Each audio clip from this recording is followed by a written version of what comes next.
जय श्री राम दोस्तों। विषय है क्या हिंदू समाज फिर से साजिश का शिकार हो रहा है। जी हाँ, देखिए पिछले कुछ समय से जैसे हिंदू समाज एक साथ आ रहा था, अपना संत समाज हो या आरएसएस हो, उसको संगठित करने की कोशिश कर रहे थे और संगठित भी हो रहा था। जो आपस में भेदभाव था वो धीरे धीरे कम हो रहा था।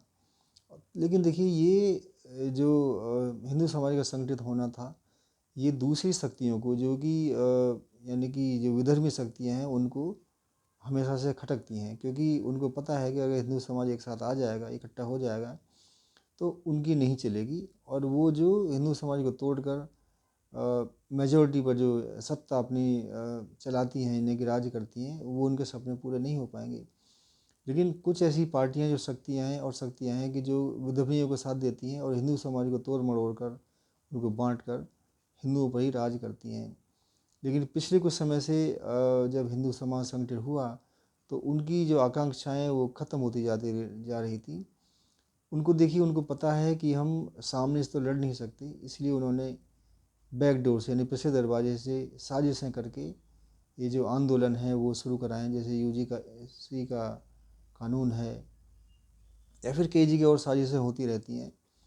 तो देखिए उनको पता है कि अगर हम सामने से जाएंगे तो लड़ नहीं पाएंगे और हिंदू समाज से जीत नहीं पाएंगे।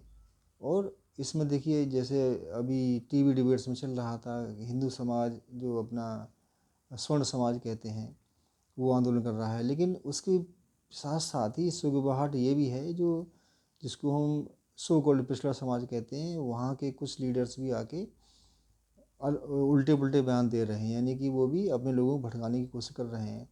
तो इससे प्रतीत ये हो रहा है कि धीरे धीरे हिंदू समाज को बांटा जाए, आपस में लड़ाया जाए और फिर अपनी सत्ता वापस जमाई जाए।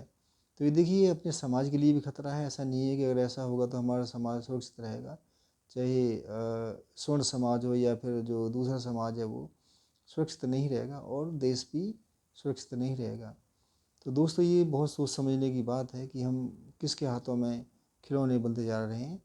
तो हम इन साजिशों को समझें और वह करें जो हमारे देश के हित में है, जो हमारे समाज के हित में है। दोस्तों मेरा यही कहना था, मैंने ये सोचा, मुझे लगा कि ये ऐसा मुझे आपके सामने रखना चाहिए विषय। आपको क्या कहना है? आप कमेंट में अवश्य बताएं। भारत माता की जय।